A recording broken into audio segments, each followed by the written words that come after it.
जय जय श्री हितहारी। शास्त्रों में भगवत प्राप्ति के लिए परहित करना अत्यंत आवश्यक बताया गया है। परहित, दूसरों का उपकार करना, इसमें सबसे बड़ा परहित है हम किसी अभक्त को भक्त बना दें। जो नाम जप नहीं करता, चाहे हमारा रिश्तेदार हो, चाहे मित्र हो या समाज का कोई व्यक्ति हो, यदि हम उससे दोस्ती करके उसको नाम जप करना, ये बड़ा भारी हित है। इससे बड़ा हित नहीं होगा। यदि वो नाम जापक नहीं है, हमारी बात नहीं मानता है और दुष्ट स्वभाव से चलता है, फिर हमको उसका संग नहीं करना चाहिए। प्रणाम करके दूरी बना लेनी चाहिए। द्वेष भी नहीं करना चाहिए। जाके प्रिय न राम बैदेही, तजिए ताहि कोटि बैरी सम यद्यपि परम स्नेही। परम मित्र हो, परम रिश्तेदार हो, नातेदार हो, वो सब गंदे आचरण करता है और भक्ति की बात सुनना भी नहीं चाहता, भगवान का नाम सुनना भी नहीं चाहता, तो तजिए ताहि कोटि बैरीशम यद्यपि परम स्नेही, जाके प्रिय न राम बैदेही। नाते नेह राम के मनियत सुहृद सुसेव्य जहां लो, अंजन कहाँ आंख जब फूटे, बहुतक कहो कहा लो। वो स्वामी तुलसीदास जी कहते हैं, यदि हमने भगवत विहीन जीवन व्यतीत करने वालों का संग किया, तो जैसे आंख में अंजन लगाए आंख फूट जाए तो फायदा क्या हुआ? नुकसान ही तो हुआ। ऐसे ही भगवत विहीन लोगों का संग नुकसानप्रद है। हमें चाहिए जो हमारी बात माने, नाम जप करे, थोड़ा मानवता लावे। परहित की बात, परहित कई प्रकार का होता है। जैसे किसी बीमार को औषधि दे देना, भूखे को भोजन दे देना, सर्दी में वस्त्र दे देना, समस्या में पड़े हुए व्यक्ति की समस्या का निदान करना, पर यह सब साधारण परहित है। पूर्ण परहित है उसे भगवान में लगा देना। हाथ जोड़ करके, प्रार्थना करके, सत्संग सुनाकर, प्रलोभन देकर, जैसे माँ अपने बच्चे को प्रलोभन देकर, देखो हम तुमको नाश्ता में ये देंगी, आप 2 माला राधा राधा कीजिए। ऐसे किसी भी तरह से हम किसी को जो हमारी बात माने नाम में लगा दें, इससे बड़ा परहित नहीं होता और इससे बड़ा लाभ नहीं मिलता। जैसे हमने 2 को नाम में लगाया, वो नाम जपने लगे, तो हमें उसका कृपा प्रसाद मिलेगा भगवान की तरफ से। बीमा कंपनी में नहीं होता, बीमा के जितने करो उधर तुम्हें, तो यही समझो कि इधर जिधर जितने को तुमने भगवान नाम में लगाया, उधर से आपके ऊपर विशेष कृपा, विशेष करुणा। अब यह है कि नाम रूपी परहित करने के लिए थोड़ी हिम्मत होनी चाहिए। वो तुम्हें गाली भी दे सकता है, बहुत उद्दंड हो तो मार भी सकता है। जैसे महाप्रभु चैतन्य देव के परिकर में नित्यानंद जी और हरिदास ठाकुर नाम दान करने के लिए, नाम प्रचार करने के लिए निकले, तो आगे देखा एक गली में लोगों ने रोका, जाना मत। क्यों? बोले बड़े राक्षस स्वभाव के 2 भाई हैं, जगाई और मधाई। ये हर समय शराब पीते रहते हैं और गालियां बकते। संतों से तो बहुत ही, आप जाना मत। तो नित्यानंद महाप्रभु ने कहा ठाकुर हरिदास जी से, क्या किया जाए? तो उनका प्रभु सच्चे अधिकारी तो यही हैं, जो इमरजेंसी में वही भर्ती किए जाते हैं जो बहुत बीमार होते हैं। ये बिल्कुल दान के अधिकारी हैं, इनको जरूर। क्योंकि बहुत सीरियस है ये मरीज, बहुत सीरियस है, बड़े पापी है। नित्यानंद महाप्रभु ने कहा बेकार को उलझोगे, मानो बद्र के छत्ता में ईंट मारना है इनसे बात करना। बोले प्रभु चलते हैं। नित्यानंद महाप्रभु और ठाकुर हरिदास जी गए और भगवान नाम कीर्तन उच्चारण किया। जी ही भगवान नाम कीर्तन उच्चारण किया और राक्षस बुद्धि देखा वैष्णव, तो पानी का कलश रखा था वही उठाया मारा, तो नित्यानंद महाप्रभु के मस्तक पे लगा और रक्त भागे। हाथ पकड़ करके ठाकुर हरिदास जी नित्यानंद महाप्रभु का। अब ये घटना पूरे नवद्वीप में फैल गई। जगाई मधाई ने कहा सुबह होने दो इनको बांध करके, क्योंकि वो अधिकारी थे राजा की तरफ से, वो एक अधिकारी थे, सब वैभव और उनको शासन पक्ष भी मिला था। महाप्रभु चैतन्य देव जी ने जे भी सुना भागे, उन्हीं की तरफ भागे और बड़े आवेश में आकर ऐसे किया, सुदर्शन चक्र का आवाहन। नित्यानंद महाप्रभु ने चरण पकड़ लिया और कहा प्रभु ये मारने का अवतार आपका नहीं हुआ, तारने का अवतार हुआ है। सुदर्शन चक्र से मारकर जीव का कल्याण करना है तो श्री कृष्ण रूप में आप करते थे। आप महाप्रभु चैतन्य देव के रूप में उसकी दुष्टता को मार करके उसे साधुता प्रदान करें। नित्यानंद महाप्रभु ने कहा प्रभु आप कृपा कीजिए। तो बोले जब तुमने क्षमा कर दिया तो हम भी क्षमा करते हैं, बुलाओ दोनों भाइयों। जे महाप्रभु का भागवतिक तेज दोनों चरणों में गिर गए। अंततो गत्वा दोनों महाभागवत बन गए। आज भी मायापुरी नवद्वीप में उनके नाम के घाट बने हैं। जगाई मधाई जो है जगन्नाथ दास माधव दास नाम उनका रखा और महाप्रभु ने गंगा में खड़े होकर उनका पाप लिया। कहा संकल्प करो जीवन भर का पाप हम तुम्हें दान करते हैं। यद्यपि वो कांप गए कि प्रभु ऐसा नहीं, मैं बहुत पापी हूं। महाप्रभु ने कहा, महाप्रभु ने ये है परहित। अगर परहित करते समय हमारे को अपमान सहना पड़े, गाली सहनी पड़े और उसका मंगल हो तो हमें करना चाहिए। ये हमारी वैष्णव पद्धति है, ये हमारे भगवान के दासों का स्वभाव है। और सही पूछो तो मनुष्यता भी इसी को कहते हैं। अगर परहित की भावना नहीं स्वार्थ की भावना है तो उसमें राक्षसी भाव जागृत होता है, जिसे आसुरी भाव कहते हैं। और जिसमें परहित की भावना होती है उसमें देवी भाव होता है। लेकिन परहित में एक चीज है, उसके बदले में कुछ चाह ना हो तो उसे परहित कहा जाएगा। परहित करके कुछ भी चाह करना वो परहित नहीं रह जाएगा। इसलिए परहित करना बहुत कठिन है। अगर परहित कर लिया तो परमार्थ बन जाए, आपका परमार्थ बन जाएगा। एक दिन 20-25 वर्ष की बात होगी, वृंदावन में केसी घाट में देखा तो एक आदमी दीवाल की तरफ कराह रहा था। कदम लड़खड़ाए, पर हम सोचा गरीब बाबा जी क्या सहयोग कर सकते हैं। भिक्षा मांग के खाते थे, 1 रुपया पास नहीं, कुछ मतलब। नजदीक गए तो बड़े कष्ट में सब सोच से सना हुआ, बड़ी दुर्दशा थी जिसे कहते हैं। अब वो कहां से जीव आया था भगवान की कृपा से, बस थोड़े ऐसे बाल ऐसे। हम कहा बाबा हम किसी योग्य नहीं है पर आपकी क्या सेवा कर सकते हैं।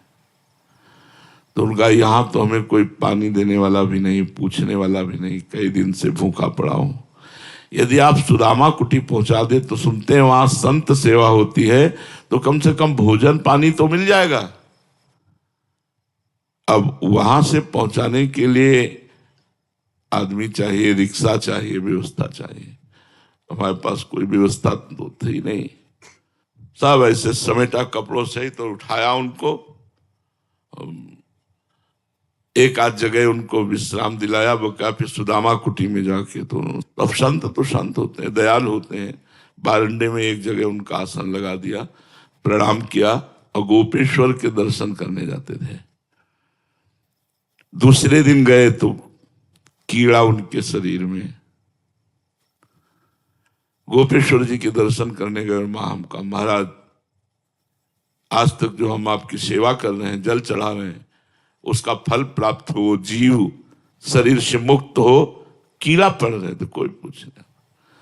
तीसरे दिन गए तो वहां जगह खाली थी। कहो महात्मा जी, बोले वो तो पधार गए थे कल उनका अंतिम संस्कार हो गया। नाच पड़ा मन, इतना आनंद हुआ अंदर, उस आनंद को हम कैसे बताएं।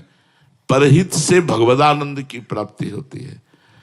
पर परहित का मतलब बदले में कुछ ना चाहना।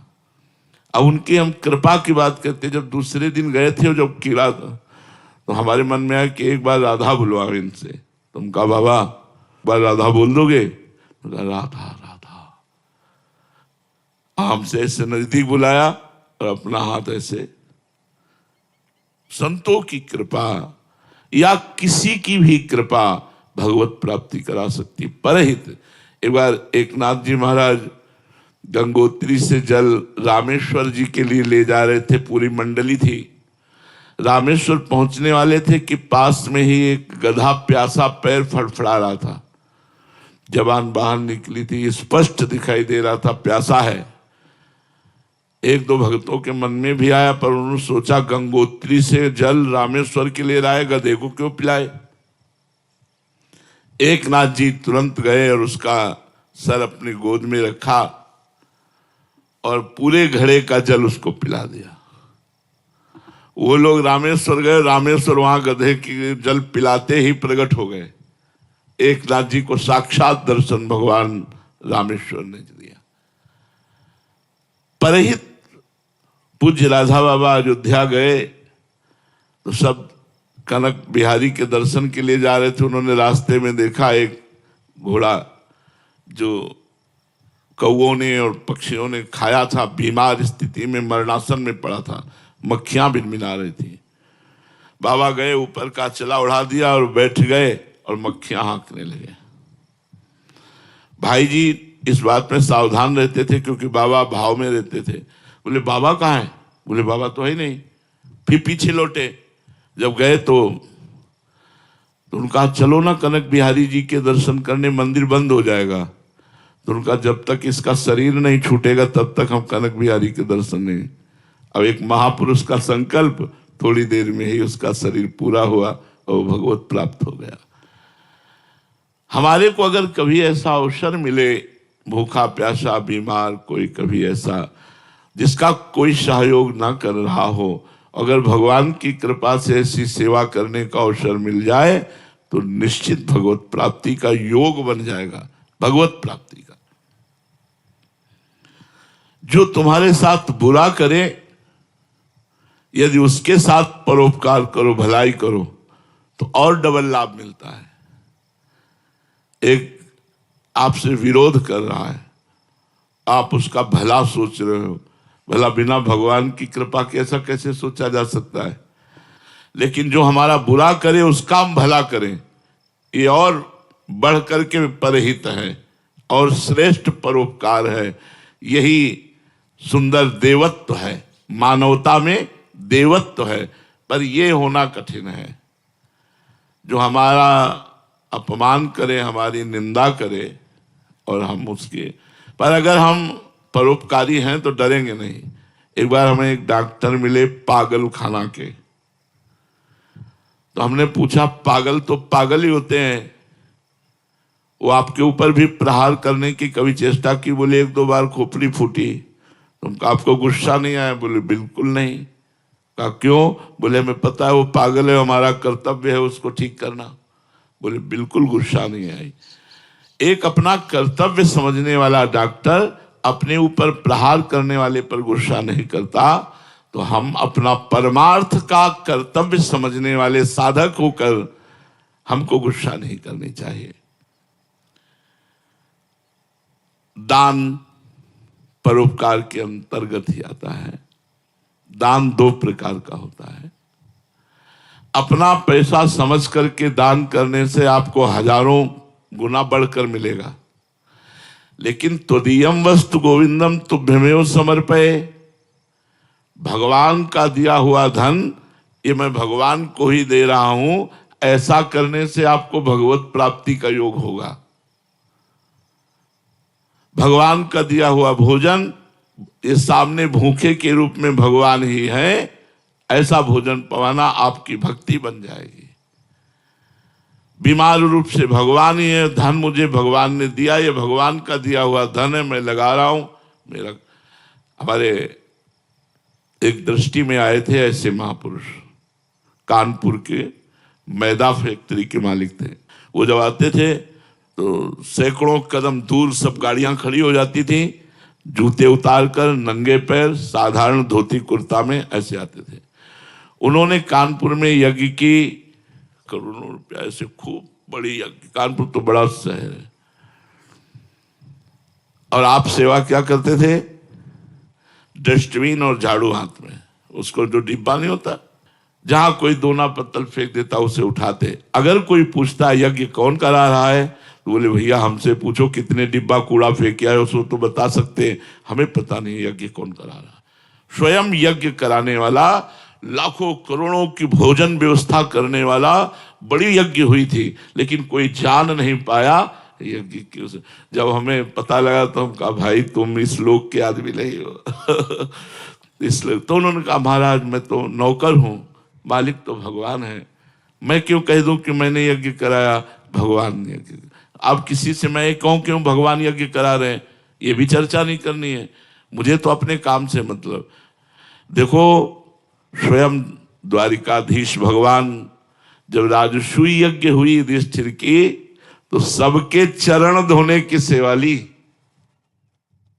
आप सुनो, जिनकी अग्र पूजा हुई, जो 14 भुवनों के अनंत ब्रह्मांडों के मालिक हैं, सबके चरण धोने की सेवा ली। हमें कोई नमस्कार करे, प्रणाम करे, यश कीर्ति ये चाह, लेकिन हम किसी को यश दें, सम्मान दें, किसी को ये दान वही सफल है जो भगवान की वस्तु मान करके भगवान को दी जाए। तो दियम वस्तु गोविंदम तुभ्यमेव समर्पये, अपनी वस्तु मान करके यदि आप दोगे तो वो कई गुना बढ़कर मिलेगी, पर उस भक्ति नहीं मानी जाएगी। और बहुत बड़ा दान करोगे तो स्वर्ग मिल सकता है, लेकिन भगवान की भक्ति नहीं, दुर्लभ है भक्ति। भक्ति को कैसे प्राप्त करें? अगर हम किसी को पानी भी पिलाएं तो पानी भगवान का और पीने वाला भगवान, ऐसे भाव से ऐसे करोगे तो तुम्हारा दान भगवान की प्राप्ति कराने वाला बन जाएगा। तीर्थ, ये सब भगवत प्राप्ति के मार्ग है। तीर्थ, तीर्थ 3 प्रकार के होते हैं, जंगम, मानस और स्थावर। जंगम तीर्थ,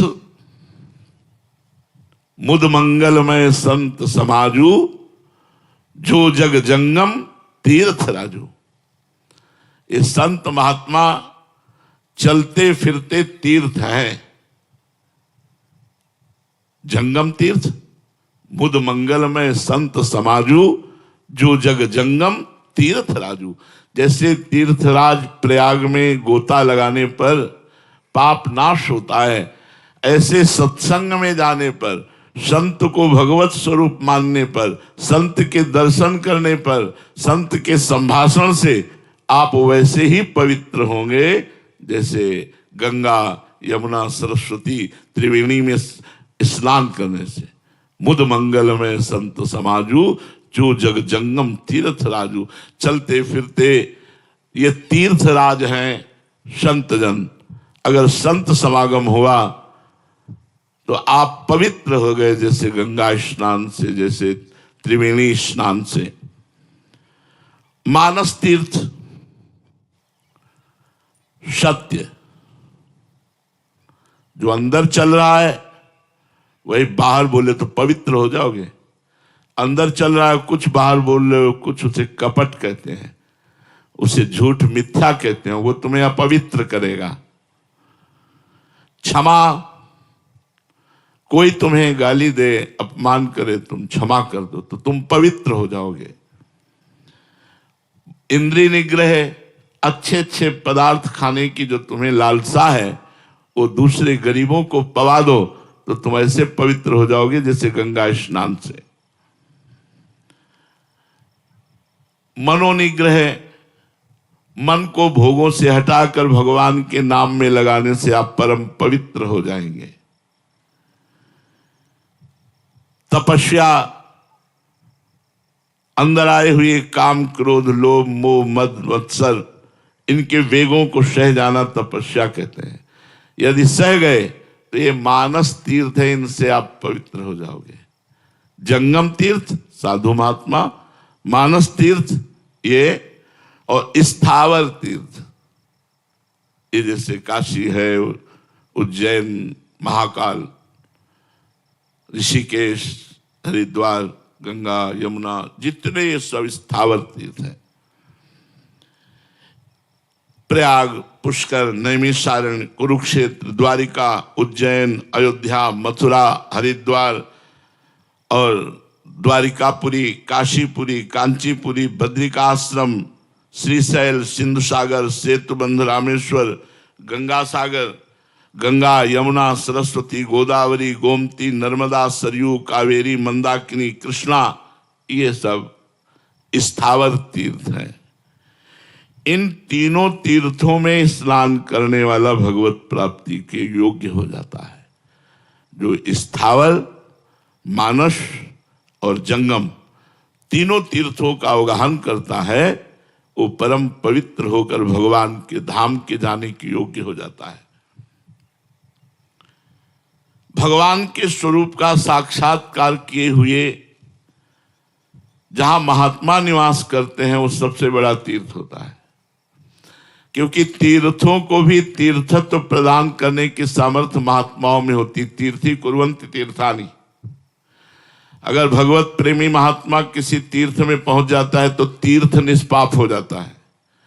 तो जिस क्षेत्र में कहीं भगवत प्रेमी भजनानंदी महात्मा निवास करते हो वो सबसे बड़ा तीर्थ है, वहां जाना चाहिए, वहां की रज माथे पे लगानी चाहिए, दर्शन करना चाहिए। अगर कहीं उनके उपदेश सुनने को मिल जाए तो अपने जीवन में धारण करना चाहिए। तो 3 प्रकार के तीर्थों के अवगाहन से भगवत प्राप्ति निश्चित है। पर यदि इसे सकाम कर लिया जाए तो भगवत प्राप्ति नहीं होगी। सकामता, गंगा स्नान करके कोई कामना करना, तीर्थ स्नान करके कोई कामना करना, संत संग करके कोई कामना करना, ये कामना भगवत प्राप्ति में बाधक है। तीर्थ सेवन यदि आप विशेष करें और कामना न करें तो आप में एक शक्ति जागृत होगी जिसे अध्यात्म शक्ति कहते हैं, और वो आपसे डट के भजन कराएगी और भजन से भगवत प्रेम और भगवत प्राप्ति मोक्ष आदि हो जाएगी। जैसे तीर्थ पतित पावन है, उससे बढ़कर पतित पावन भगवान का नाम है। अगर कोई तीर्थ न कर पाओ, कोई दान न कर पाओ, कोई परोपकार न कर पाओ और राधा राधा जपो तो सब कुछ हो जाएगा। कृष्ण कृष्ण जपो सब कुछ हो जाएगा।